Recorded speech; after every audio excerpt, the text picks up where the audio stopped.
I'll continue in English. A very warm welcome to everyone that is currently watching us from wherever you are.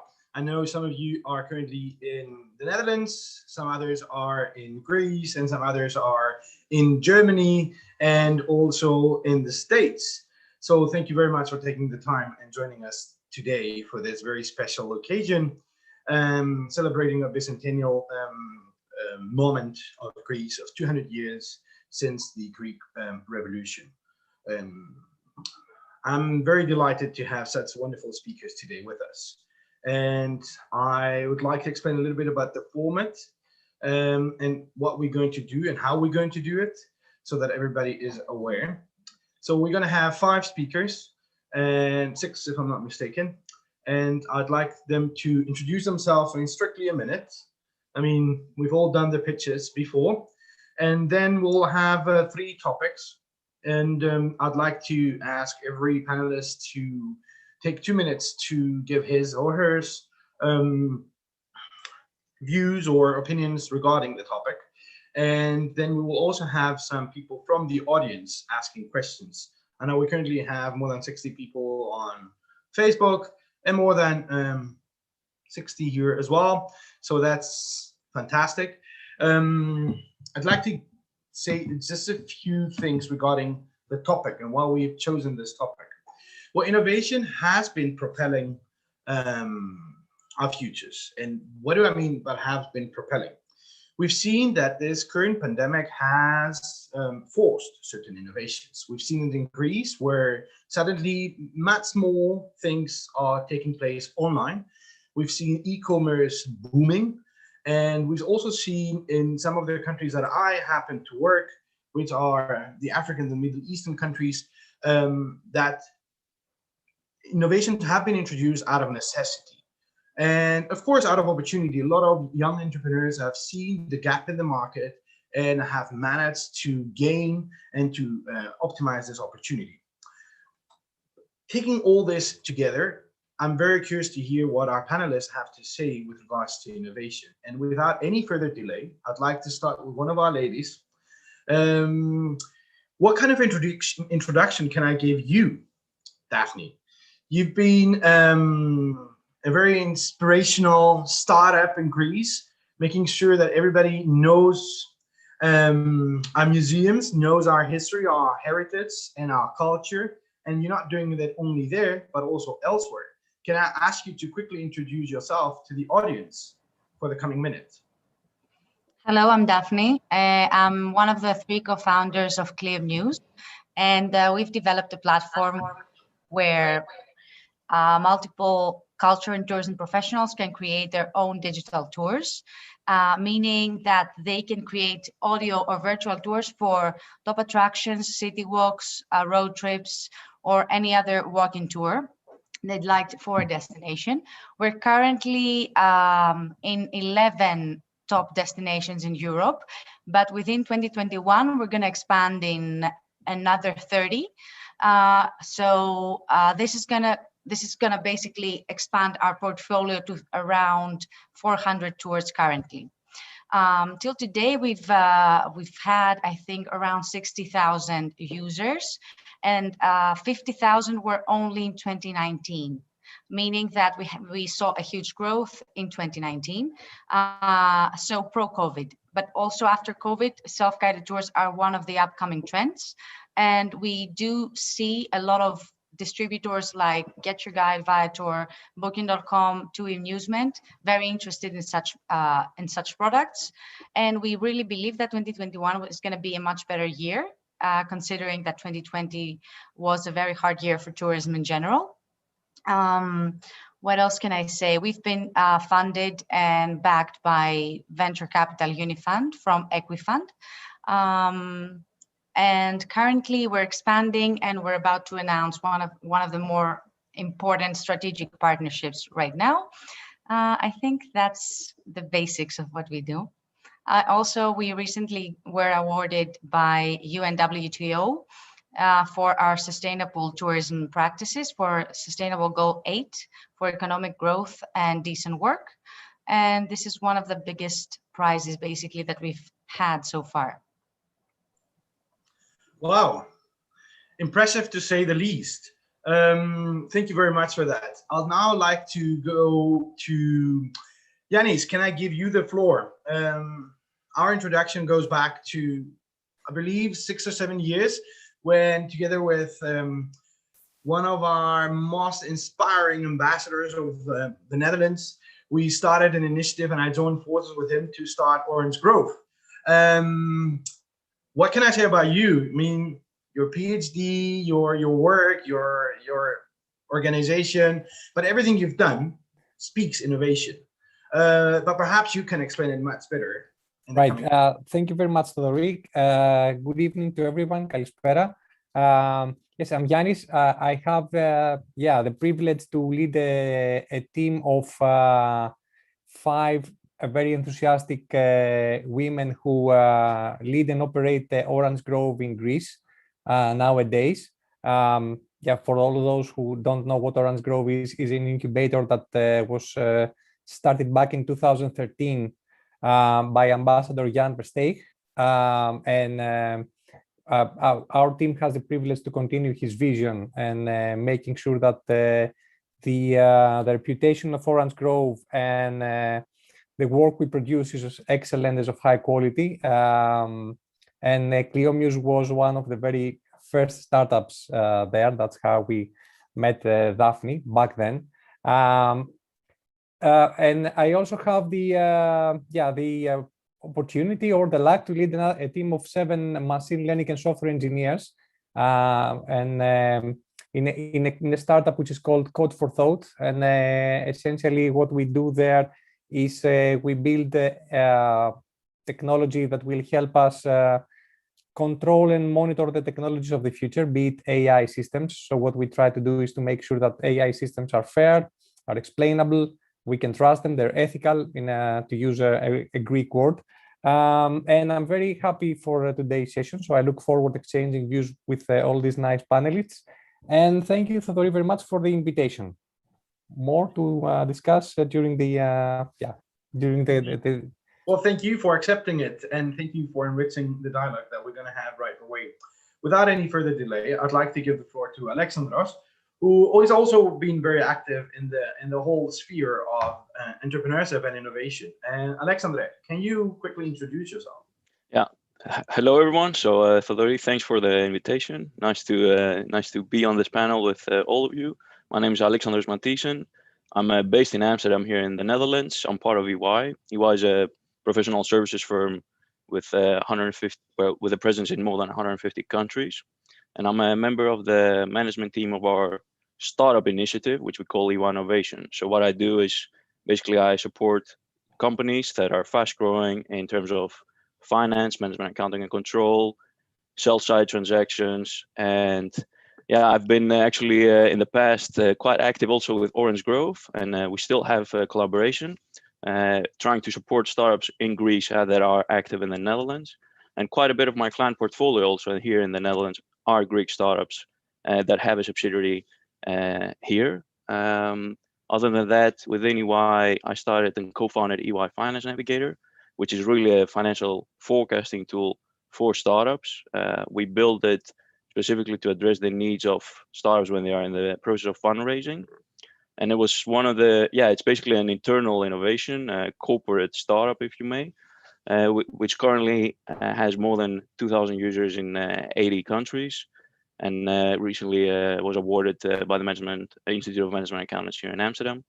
So I think for me, my perspective today will be more of what I see from a Greek person, basically working with startups from the Netherlands, and how I see that situation being outside of Greece. And I look forward to our discussion. Great. Thank you very much, Alexandre. And Daphne, I hope you heard clear. It's all about finance, and I believe he must be some kind of an expert that you have to get in touch with afterwards. So do not miss that opportunity.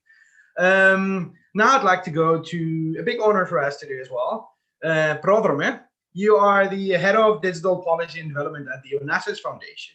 I know from being in the Netherlands for the last 16 years and having studied at the Delft University of Technology, I've seen you being with the Onassis Foundations, one of the key catalysts of innovation, digital arts, and everything that has to do with, well, technology, and you really promoted and make it known to all Greek youngsters or not. So can you quickly introduce yourself?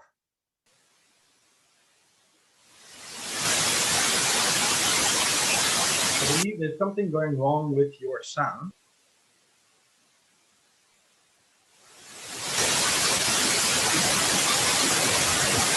Unfortunately, we cannot hear you. We only hear a beep. I'm not sure whether. Yes. All right. So great. Start again. I'm really glad to be here, and I'm really glad to be amongst all these great speakers. I'm Prodromos Tiavos. I head the Digital Innovation Unit at the Onassis Group, and as you very correctly said, we are trying to support innovation and development in Greece for the past 40 years. And I've been less than that in the organization. What we are doing over the past 5 years is we have a number of initiatives for supporting innovation in 3 sectors: culture, education, and health. As part of that, we're developing a series of events like hackathons, particularly in the cultural space, but also in different, with always a social spin. So we have done Hack the Camp, we have done Hack the Book. We are doing every year an event called Hack Athens, which is about how we can reconceptualize Athens and what it means. And we already run 3 years of that. And this year, we're going to run another one, which is going to be about artificial intelligence. We also have an accelerator in New York, which specifically deals with questions of virtual reality and extended reality. And we are very much interested in supporting different forms of audiovisual production and broadly the space of XR and how that could be applied in multiple sectors. As a background myself, I'm a lawyer and I'm a computer scientist as well. And I've worked for a long time in the area both of open science and open space and open data and open source, but also in patent law. And with my academic hat, I'm heading the European Patent Academy in that respect. So we also believe at the Onassis Group that the question of openness and the question of innovation, they come together, and we have to find a way to make the best both for society and entrepreneurship, because good for entrepreneurship can be good for society as well. Thank you. Wow, impressive to say the least, and a very interesting combination combining law and computer science. It's all about AI, it sounds to me, an ethical part of it. So I'm assuming you are one of the other persons that has 36 hours a day with all those hats. Yeah.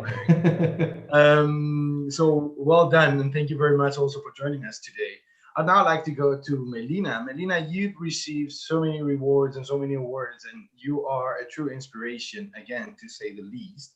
And I know there's somebody watching us today who has been doing some work with the Greek Ministry of Education. And I already talked to him about you, that you guys need to get in touch. Melina, can you quickly introduce yourself? Kalispera. Hello, Thadori. Thank you very much for the invitation. I'm very happy that every time I think I represent the weird entrepreneurs, which are the social entrepreneurs. And I'm very happy about that.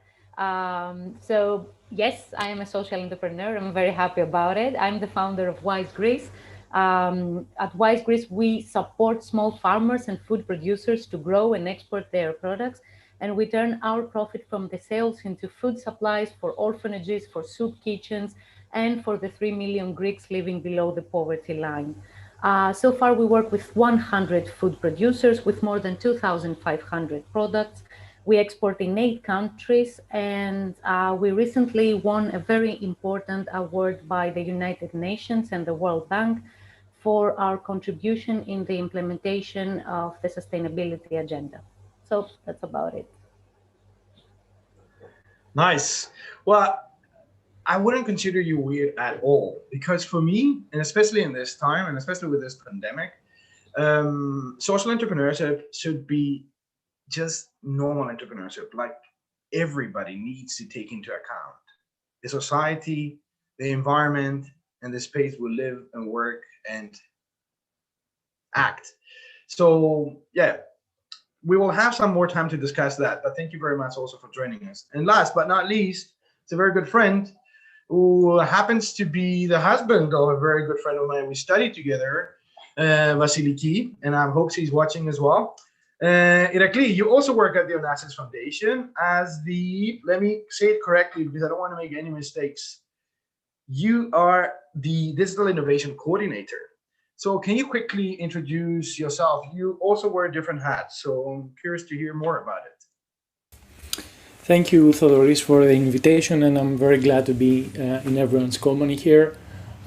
So speaking of many hats, I'm an architect by training, and that's also how we met, producer by trade, you know, being able to wear many hats in the ecosystem of innovation is one very particular thing of importance, as we'll come to see afterwards. So what we do in the Digital Innovation Unit at Onassis Foundation is trying not to repeat what Prodromos says. First, we catalyze internal innovation, and then we create an environment of actions and events that try to spark curiosity for creators, specifically within the arts and within the creative industries. In this direction, and again, it's worth mentioning, we have been working with New Ink from New York towards what we call the Onyx Studio, ONX, which is an accelerator for individuals and more mature small-scale companies working with extended realities. And also one of the things that we are doing in Athens is creating this middle step for people coming from Greece or with Greek background or with Greek roots to move to this next step towards an ecosystem that is much more mature, that is the one in New York. Wow. Well, and I think I did a mistake in the beginning for not introducing myself. Some of you already know me, but my name is Thodor Kluvas. I'm half Greek, half Dutch, born and raised up in Rhodes, Greece. And then when I was 18, I came to the Netherlands and studied architecture, like Heracles as well. What else can I say? I think I was born an entrepreneur. My father has always been a very good entrepreneur. Active citizen since I know myself. And now I work for the Ministry of Foreign Affairs of the Netherlands, where I'm a youth employment expert or specialist. And next to that, I set up entrepreneurship programs like we did in Athens, but now we have currently 16 hubs in Africa and the Middle East. Post-conflict and post-disaster situations are my passion, and I've seen how entrepreneurship has been able to help me build my future. So I truly believe in innovation and entrepreneurship, and that's why I made a work out of it. So that was me, but I quickly want to go to the first question. You all talked about innovation, but I've been away quite some time. And although I come back twice a year, I'd like to ask one of you to share, what is the current state of innovation in Greece? And I'd like to start with you, Yanni. Well, yeah, thank you for starting with me. Although I think that others are more, yeah, they can say more. But anyway, I think the state of innovation nowadays is way better than it was 10 years ago. Or at least I remember because I used to live and work in the Netherlands, in Amsterdam, for a Dutch company named Software Improvement Group. And then I moved back to Greece to develop the business of that company. And I remember that I came back somewhere around 2010, so when the crisis was hitting Greece. And the years before that, words like innovation or startups or entrepreneurship were like terra incognita in Greece. Or if you were mentioning those words, they had completely different meaning and semantics, and usually bad meaning and semantics. What happened during the crisis, and Orange Grove played a role there, was to change the semantics for those words, at least for young people and students, and kind of, in a way convert convert, but render entrepreneurship as a way, as a means to defy the economic crisis, as a means of employment or creating jobs, because at that point the main, let's say, job maker in Greece, which was the public sector, stopped generating job positions. Since then, a lot of things have happened. Now we have like 4 to 5 venture capital VC funds that are fueling the most innovative of our startups in Greece. And we have universities that they are starting programs about entrepreneurship in the sense that with Orange Grove, actually, we're educating academics on how they can set up entrepreneurship programs at their universities in order, to help their students create their own companies in the future, and also, and most importantly, convince researchers and academics to get out of their comfort zone, to get out of their lab, and let's say disseminate their ideas and the nice prototypes and the research they've done for so many years into the rest of the world. So, sorry to interrupt you there. Yes. We got Aryan also in the panel, in the attendees list, right? One of the trainers. Yes, true. Entrepreneurs and Tech Leap. So yeah. And I think he can say more than me because he's involved on a daily basis in this program. So from what I heard from him is that all the Greek academics are very enthusiastic, and there is a great and positive response from Greek universities.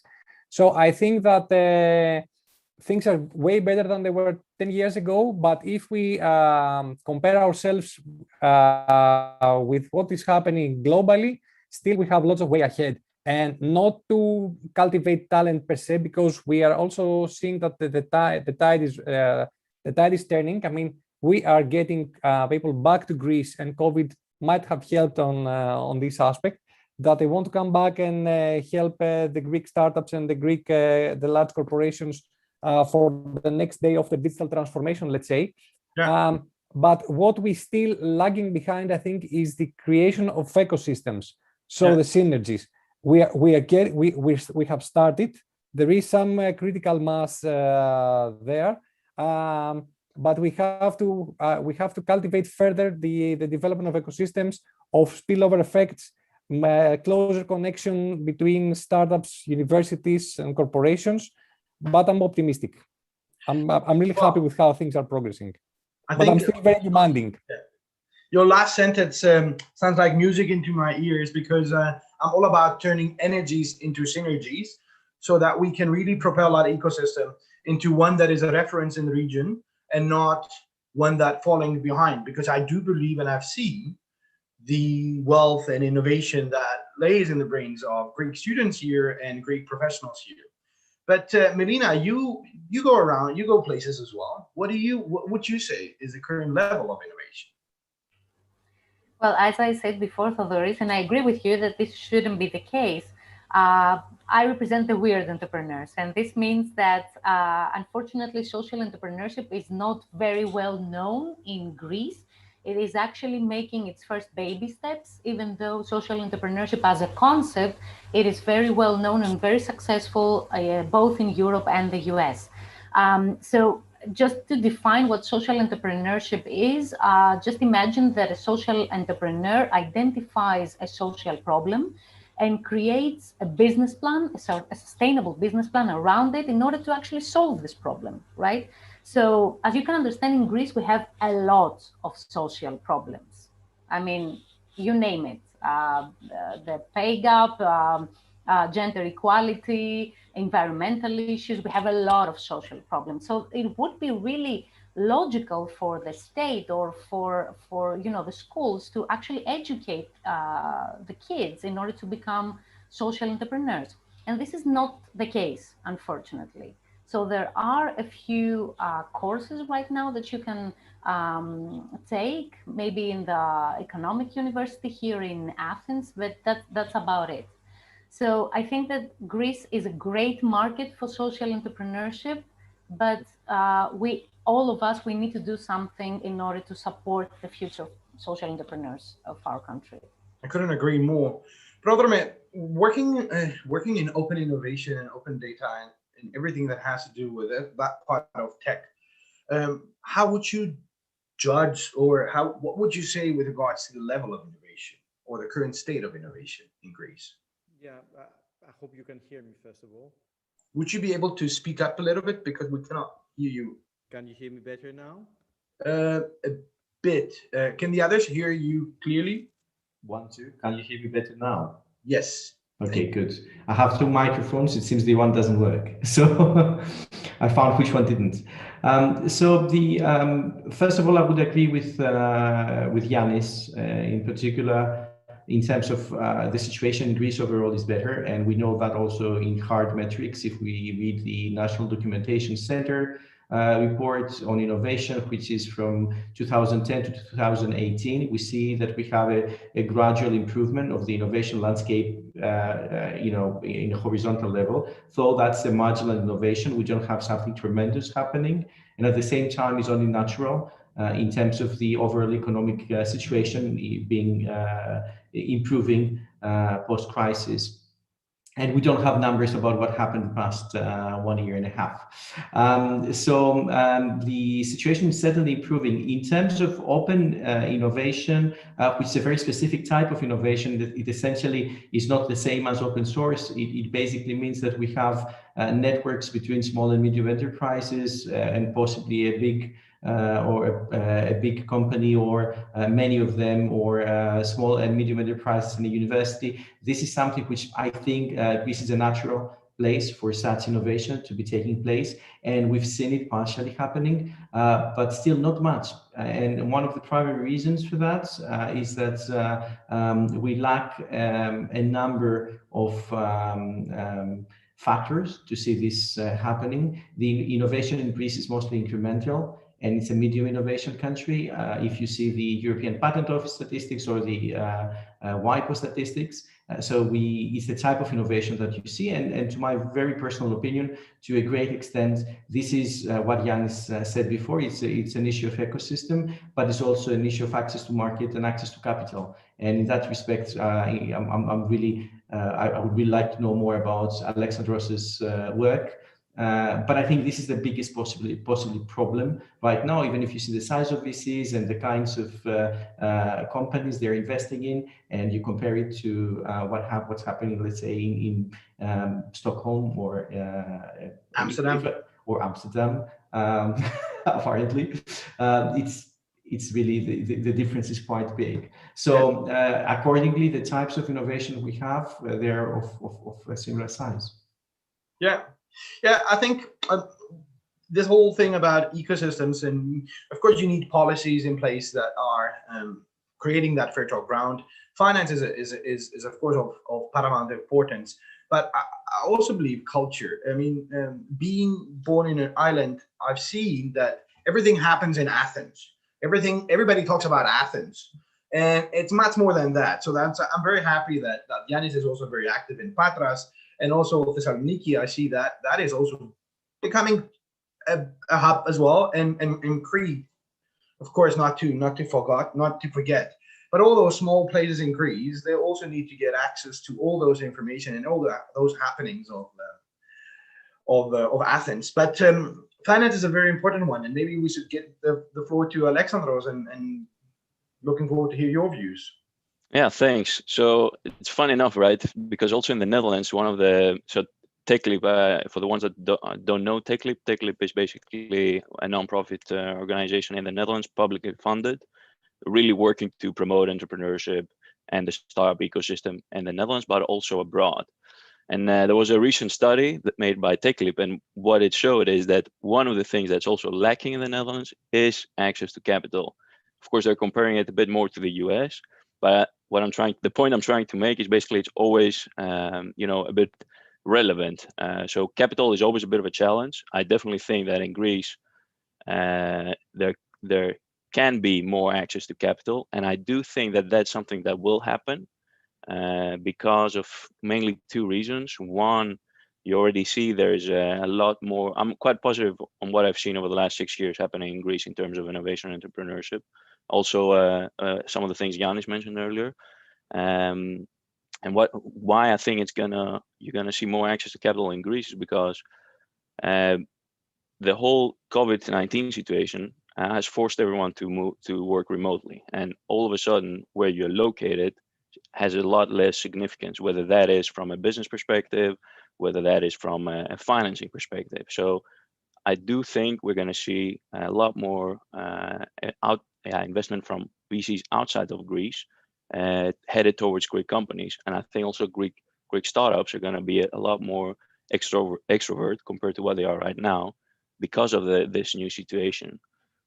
Nonetheless, I think funding, there's the equity part to it, which is really venture capitalists, angel investors, where you give up control of your company in the end, you give up shares, and as an exchange you get cash. There's debt financing, and I think that is lacking in Greece quite a bit because also of the whole economic crisis. Banks are not really open to providing startups with loans, even if there are, let's say, terms that are the amount can be low and the terms can be relatively lenient, but it's not something I think is really picking up yet. And then I think the last part that is at least something in the Netherlands that has worked really well, and I do think that in the end that is what drives innovation together with the other two ways of financing, is having access to subsidies and grants and also incentives from a tax perspective. So I think that latter part is also not that extensive yet. There's quite some room still to grow. And a nice example here is companies are encouraged to do innovation, right? So we're not only talking about startups, but really also corporates. They are encouraged to do innovation, for example, by creating patents. The Netherlands is quite high on exporting IP and patents, especially if you look at the south of the Netherlands. You have companies there like Philips, ASML. They amount for a large number of the patents. I think the Eindhoven area is actually the area globally with most patents per person. Most innovative square kilometer. Yeah, exactly.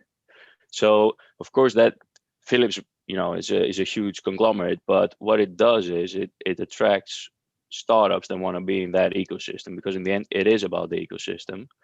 Money is one side to it, but what they do is that there's this WBSO, as we call it in the Netherlands, which is basically a wage tax deduction for employees that work on R&D. So for example, the work you and Janis are doing, or your teams, that would really, and also Daphne basically and Melina, it's quite broad how you define R&D.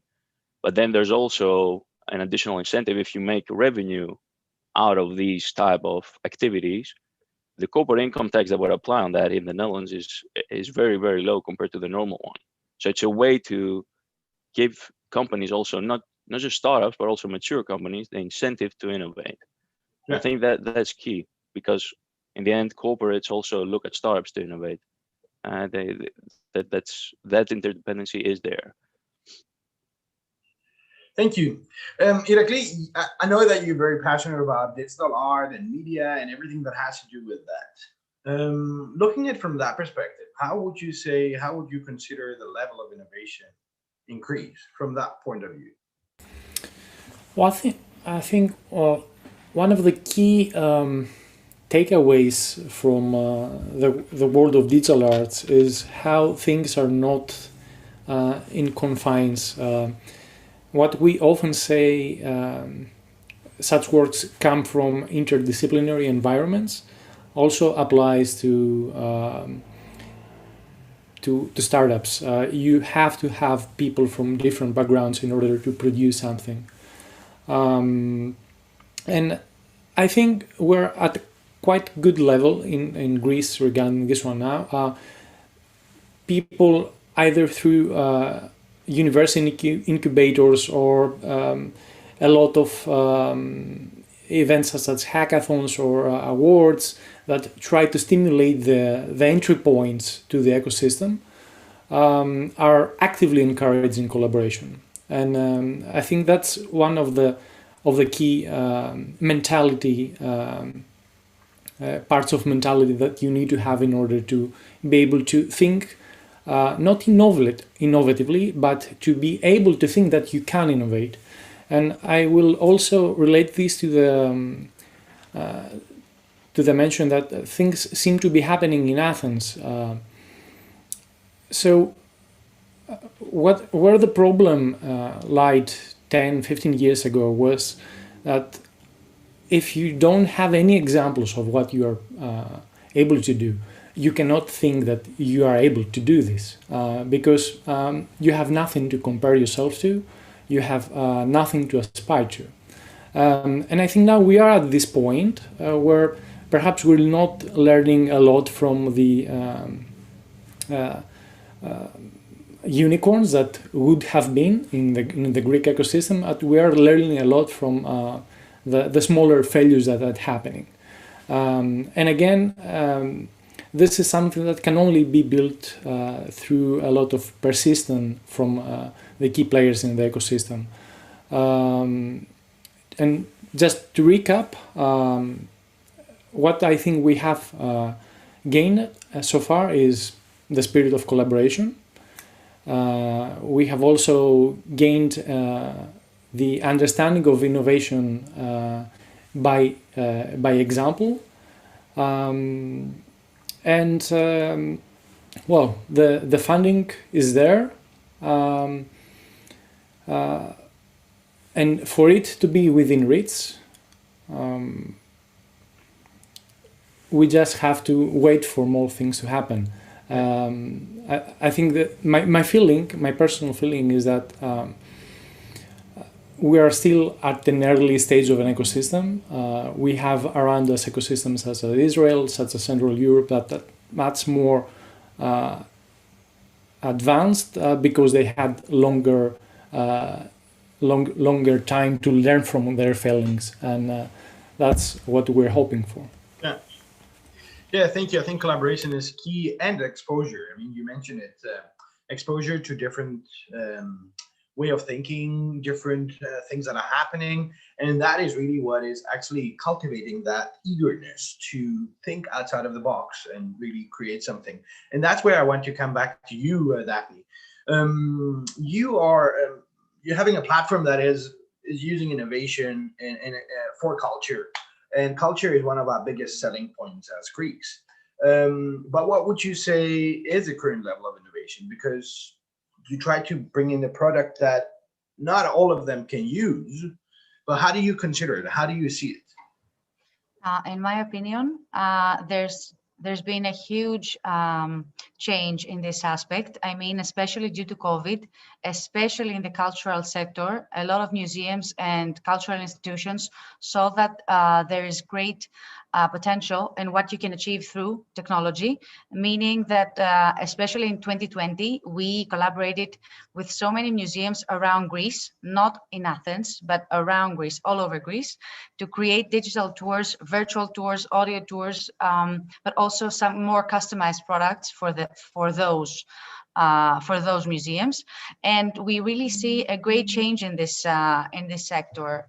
And we also see that culture is ready to collaborate more closely with tourism companies, which means that till today, tourism and culture did have a relationship, but not a very strong one.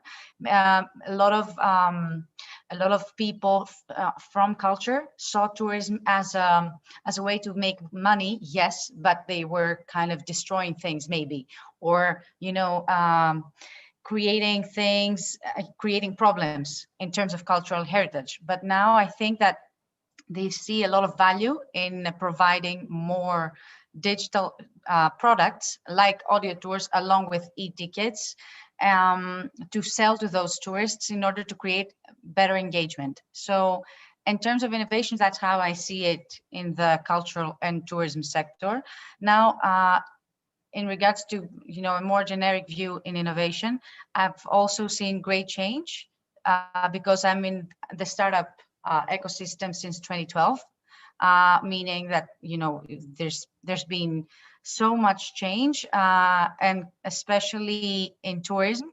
Now there's an accelerator, let's say, that is specialized in tourism and travel, whereas back then we had no idea at all. We only had a few organizations like Orange Grove, and especially through our work in Clear News, we really tried to help each of those organizations actively. I mean, Yanis can also say that, because one of the co-founders of Orange Grove Patras is also my co-founder. So I really believe, and I'm also active in the Capsule T Accelerator, the travel accelerator in Greece. I really believe that if more startups are out there to say their views and their experiences, there's definitely going to be a much faster growth in this area as well. Because I know from experience that it is very hard to attract money from outside of Greece. I know that because although we haven't actively requested funding from outside of Greece in general, because we also got funded from Horizon 2020 projects. I know that it's very, very hard to convince an investor from abroad, especially because sometimes Greece has a bad brand in terms of, let's say, integrity, maybe, stuff like that. There's a few things that one has to think about, and how to rebrand Greece in general. I mean, on how that we do great work, and we are quite consistent in what we offer and what we promise. Yeah. So yes.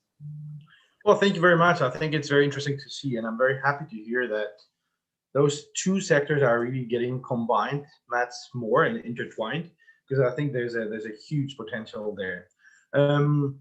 Taking into account time, because it flies away, I want to go to the next question, which is basically you already touched upon it, but it's what are the key ingredients for that conducive environment? And perhaps we can also ask if Arjen is still with us to give us a glimpse of what is currently being done by the Dutch Embassy in Athens, but also the Ministry of Education, if I'm not mistaken. A lot of universities in Greece are being trained so that they can understand that entrepreneurial mindset, so that they can cultivate more youngsters with critical mindset and also eagerness and curiosity. Arjen, I've given you the floor. Can you quickly give us a little bit of a glimpse of what you have experienced so far? Hi, Theodore. Hey, everyone. Great to be here. And it's excellent to hear the discussion that's been going on. So I really appreciate all of your insights. What we've been doing with Preneurs.Amsterdam is we work with universities, about 20 universities in Greece. And I'm sorry, I just promoted you as a panelist, so people will be able to see you. I'm sorry for that. Oh, excellent. All right. Okay, it's gone on, right? Excellent. So what we've done is we work with universities in Greece currently to take them through the mindset of what it takes to be an entrepreneurial university. I'll stop my video here. There you go, Theodore. All right, excellent. See my face as well. And we have been doing a series of masterclasses over the last couple of months. And we take universities through the, I guess, the process of modernizing their universities, right? So what we've been doing is we talk about student entrepreneurship. We talk about incubation of ideas. We talk about official programs for universities to adopt regarding to entrepreneurship. And we believe, I guess, that universities really are an important role, have an important role to play in building the ecosystem of entrepreneurship. There's obviously a lot of talent there, but there's also a lot of expertise. And if you talk about, and I heard one of the speakers talk about incremental innovation, we see universities really as a source of disruptive innovation as well, right? So some essential knowledge that's kind of caught up in universities needs to be released, and we can do that by setting up spin-outs and university incubators. So that's what we're trying to do there. Yeah, thank you very much. And I just wanted to ask Melina or anybody who feels like wants to answer that. Can we talk about conducive environment and education being the key ingredient for us to propel in the future, in the coming 200 years. And I see Brother is already saying yes, so why don't you take the floor? Yeah, I think this is the focusing on education and research, both as a heuristic for supporting innovation, but also as a field where innovation happens. So as you said, Arjen, disruptive innovation usually comes from the universities, should be our key goal in Greece as well. And there are three, I would identify three elements which we need to tackle immediately in Greece, at least. The first one is that we need to have a unified policy making in relation to innovation in universities. Right now is fragmented between three ministries. The infrastructure is in digital governance, the research is in industry, and the universities is in education. This needs to somehow be coordinated. The second thing is that we need to have really start having partner attorneys proper in Greece. And this means partner attorneys that come from the positives, from the life sciences or engineering or from STEM in general, and not just lawyers. And Alexandros mentions about patents as a key element of the innovation ecosystem. I would certainly agree to that. But they also need to be complemented with open science and open access, which also has to be cultivated. And finally, a major step which is being right now being taken is the introduction of a very comprehensive legislation in terms of technology transfer offices in Greek universities, plus a funding program for that. And we as Onassis Foundation, we are very strong supporters of that.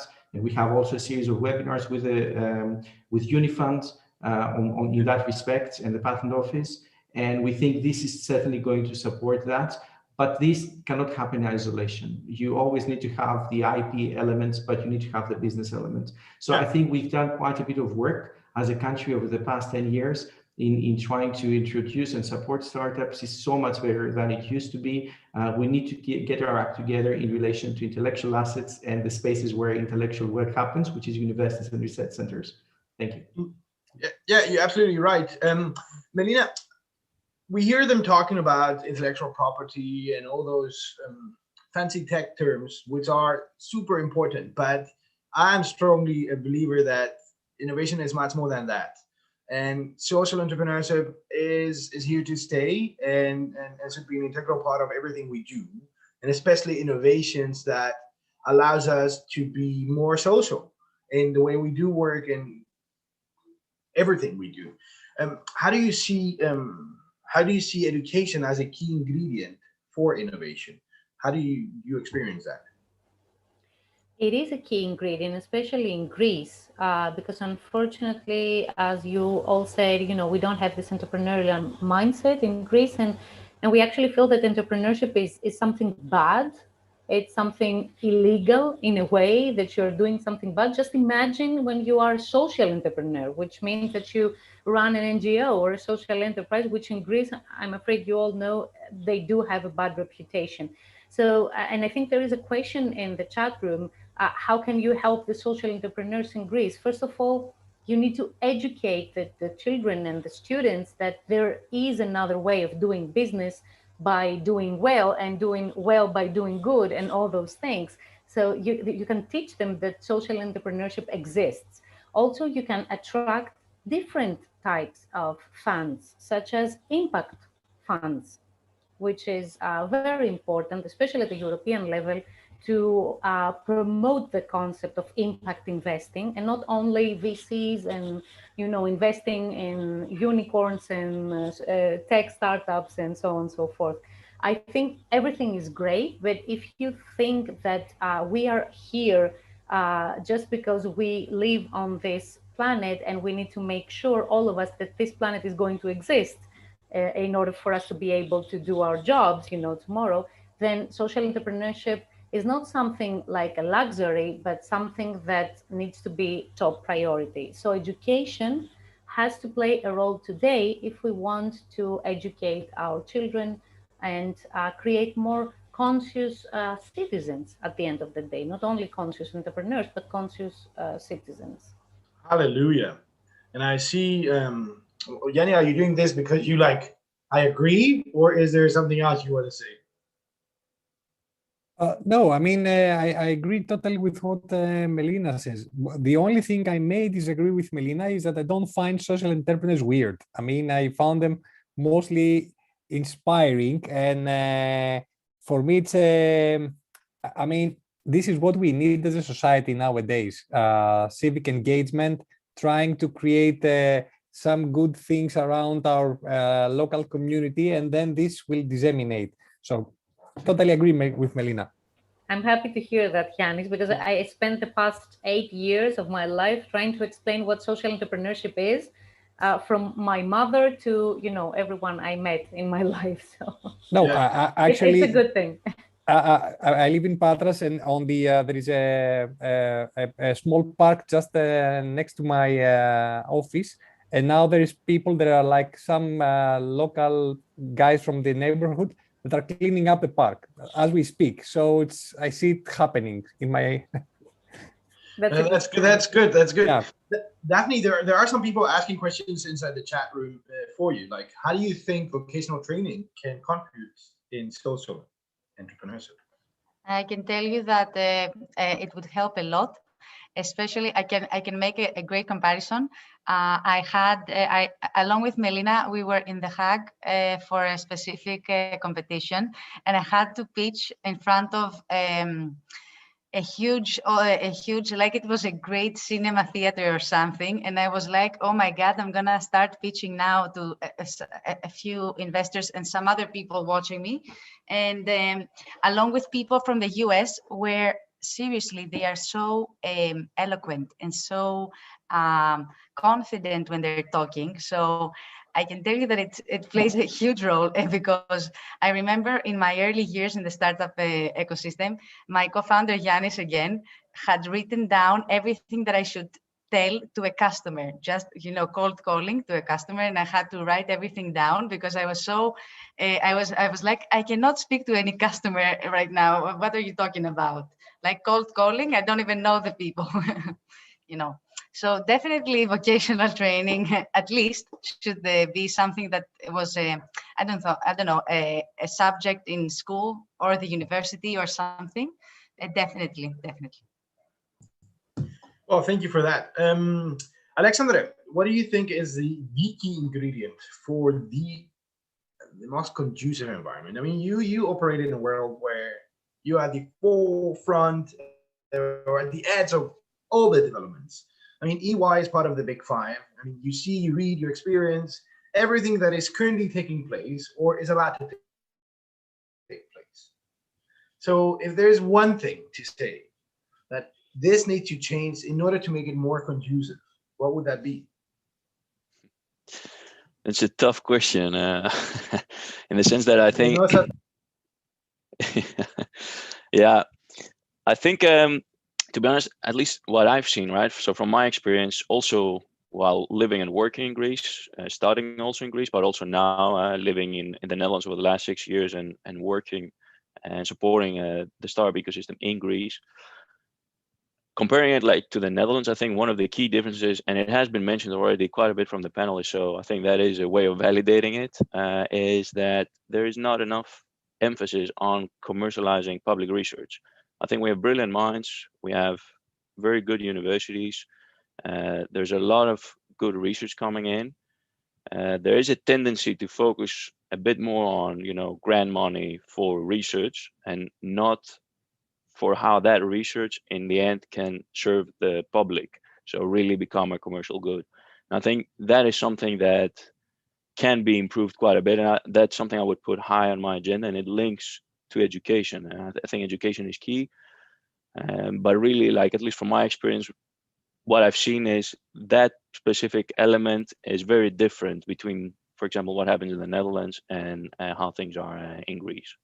I do see that changing. So I think in the last 6 years, there are a lot more initiatives. There's a lot more drive to it. But I think there's, this switch of mindset also, going from a research project to something that can really, commercialize and serve in the end the public good. Yeah, that can be improved. I think that would be my key takeaway. Well, Prodrome, I'm the grandchild of Elon Musk, and I've returned back to 2021. And I'm taking you all together into a time capsule to 2221. Okay? And I want you to explain me what innovation, what is innovation in Greece, and what were those conditions that have brought us to 2221? Right. Difficult question. I suppose it's not more difficult than being a grandson or son of Elon Musk. That's a pretty tough spot to be in itself. I think for Greece, the innovation that is going to happen for sure is going to be related, I think, with AI, and very much this is going to have changed pretty much the way we act as individuals, our subjectivity itself, and the way we relate to the world. Ideally, it would be a much greener space and a greener place. And also it will be a place where it gives value to its people. And I hope that is the vision for the future, the people that live in this place, whether they come from this place or not. Yeah, well, Irakli, in which sectors would you see in 200 years from now the biggest innovations in Greece? And why in Greece and not somewhere else?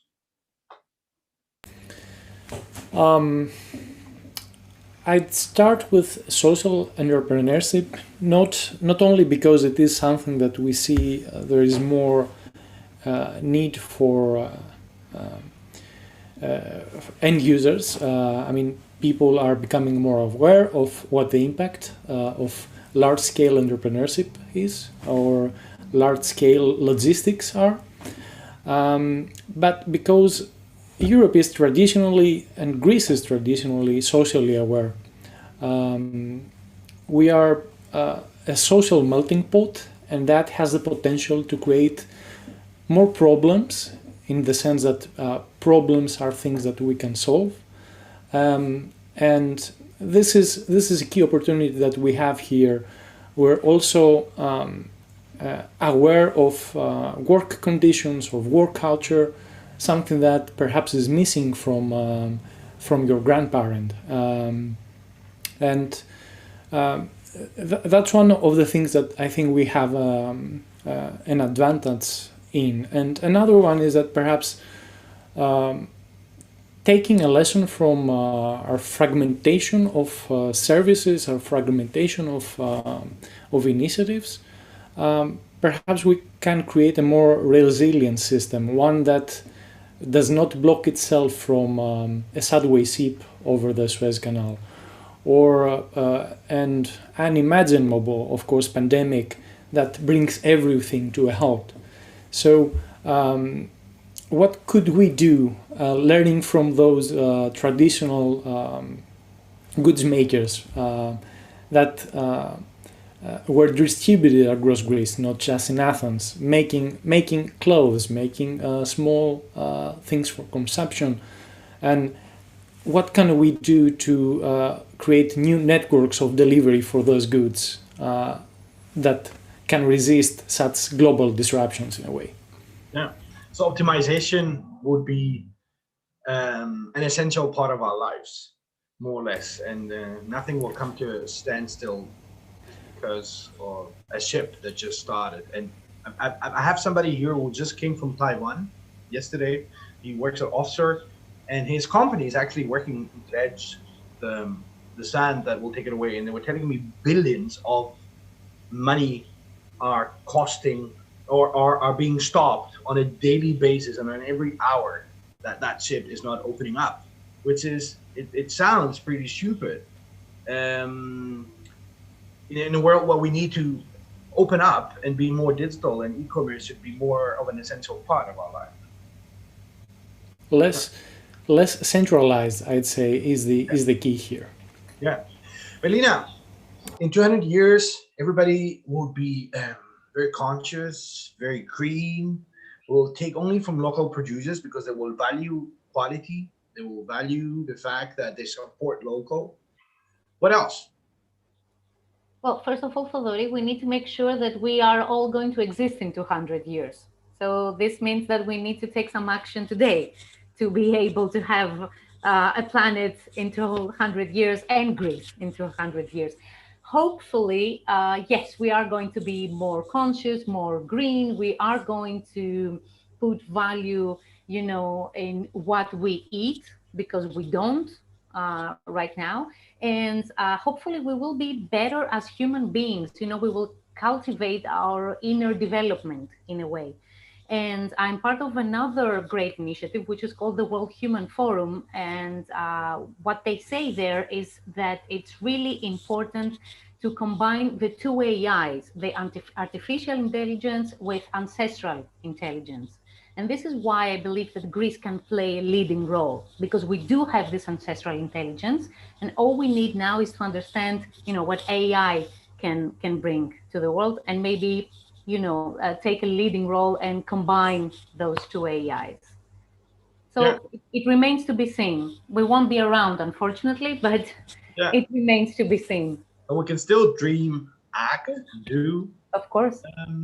Having that said, Alexandre, how do you foresee 200 years from now? Where are we when it comes to innovation? I think I would agree with Melina, actually, that the first question is a bit of an existential one, right? So looking at how we are growing as a population, how we're consuming, how, well, we are automating things and we are optimizing, and that is, let's say, that has a lot of positive impact. But at the same time, I do think it's getting more key to have, if you look at companies, for example, there is now a push, not just for financial reporting, but also for non-financial reporting. So in the end, we're gonna, I think, to be, first of all, here in 200 years from now, that whole value of not just measuring financial value, but really value to society, and whether that's the environment or our local communities or the business environment, that needs to change. And if that changes, to be honest, I think 200 years, I can't even imagine how it will be. It's if you look at how innovation has just propelled over the last 50 years, I think 200 years, I honestly wouldn't know the answer to that. So I would focus on the next 50 years to start. And I think the next 50 years are key from that aspect, also brought up by Melina. I agree, and I hope we can leapfrog a lot that happens elsewhere, and then we can just adapt it here, or I mean, in Greece, and save a lot of efforts that others have been putting into it. Yanni and Daphne, I haven't asked you, but we have a clock ticking. But I'll ask you still. What do you think, Yanni? Where are your kids and your grandchildren active with? Well, I hope that they will have developed a global consciousness by then. I mean, it would be less relevant if you're Greek or Dutch or American, that in 200 years from now, we have solved some, or have gathered some answers to the very existential question, is there any life outside our planet? And I hope that there is a positive answer to that. So then we feel more like Earthians rather than national, we have some nationalities. That's what I'd like my grandchildren to experience, if I may say. I'd like to see Greece in the epicenter, or at least the people living in Greece in the epicenter of, let's say, developing the so-called ethical AI. I'd like to combine, I mean, Melina said something about our ancestors, which is good. We have to honor it, but it's a burden. It's a big legacy, and it's also a great responsibility. But if, let's say, we cultivate ourselves enough to be worthy of this responsibility and honor, then Greeks, they are very creative. They are good in engineering. I've met several good Greek software engineers and machine learning engineers the last 10 years in Greece and abroad that are very competitive at global scale. So by combining all this wisdom, let's say, with our engineering mentality, then we could be the people, the place that, and also be, also in Greece has the luxury, let's say, of not being dependent on a heavy industries. So we don't have any manufacturing industry or car industry that we may impose the interests of an industry. Greece is way more independent towards that. So whatever we can say about AI and how ethical and democratic can be, it is way more objective. Yeah. And it's towards optimizing the ethical part rather than the business part. Let's hope so. Let's hope so. Daphne, can you give us your quick position on that? Because I do have a very small question to all of you after Daphne. No, I don't have anything else to add. I think everybody said the focused things. I totally agree with them. Okay, I have a problem with all those online discussions. And these discussions are like, they pump me a lot with energy. But then I always think like, what have we achieved? So I always end up with a question like, what is your recommendation to the individual? So when it comes to innovation, how can you, I, them, they, their, anybody, how can they be more conscious and think outside of the box and innovate? If you can do it in 30 seconds, I've just requested 2 more minutes. You see the 1 minute there, but I've requested 2 more minutes. So you've got 30 seconds. Melina, can I start with you? Okay, I will be super quick. I think that the most important skill that we need to cultivate is adaptability. Things keep on changing all the time. We saw what a pandemic can cause to our lives. So let's all try to cultivate adaptability. And I think it's a main ingredient for innovation. Adaptability it is. Irakli. That's a difficult question to end with, but hopeful one. Well, I'd say be curious and do your personal R&D. Time is one of the most difficult things we now have, even more so nowadays. We're all the time connected, and we may be hesitant to pay our tribute to the research part of ourselves, to read more, to try and know more people. But I'd say don't be stingy. Try to connect more with people. Try to discuss more, and that's your personal R&D. Thank you, Alexandre. I'd say we should just get rid of the fear of failure in the end. So just you need to be creative. You need to execute, and then if it fails, then it's a learning. And that's I think fun. The best free lesson you can get, well, free. It hurts, but it hurts. Yeah, it gets better, I think. Indeed. Daphne, what do you think? Just be confident and listen to the market a lot, because it's very important. But I think confidence is one of the most important things, because I think in Greece we lack a bit confidence, I think. We like to bark, but we don't bite, right? Yes. Yeah. Yanni? I would say optimism and curiosity. These are the things that you should have. Yeah. And an open mind. We need to broaden that horizon, right? And or maybe an open heart to be more, open heart, not open mind. Yeah. The heart leads to mind. Well, thank you very much. Prodrome. Yeah, I would say move outside your zone of comfort, follow your passion, think with compassion. Think with compassion, yeah, right. But this is what I wear here. It's follow your passion. I've been wearing this for I don't know how many years. I got it somewhere in Lebanon. I think it's super important. Guys, ladies and gentlemen, I really want to thank you for taking time and being with us today, celebrating this. I know none of you had any reason to do that, because we only have just met, or we know each other via others. From the Greek house in Rotterdam, the Greek Union was established 75 years ago because of the Greek ship owners and everybody that was coming to the port of Rotterdam, which is the epicenter of innovation when it comes to transport, logistics, and everything that has to do with that. I want to give a warm thank you to all of you, and I'm looking forward to welcome you also in the Netherlands when time allows it. And have a great day. and hope to see you soon, and let's keep on innovating. And just for the people that are watching us, we're about to end this. And από εδώ και πέρα έχουμε τον Στέλιο Μάινα, ο οποίος θα μας μιλήσει για την σχέση του Ολλανδικού θεάτρου με το ελληνικό θέατρο. Οπότε μείνετε συντονισμένοι και σε 10 λεπτά θα έχουμε τον κύριο Μάινα μαζί μας. Σας ευχαριστώ πάρα πολύ ξανά και στα ελληνικά και θα είμαστε σε επαφή. Καλή σας μέρα. Γεια σας. Γεια σας, Θοδωρέ. Ευχαριστούμε και εμείς. Ευχαριστούμε πολύ. Ευχαριστούμε. Γεια. Ευχαριστούμε.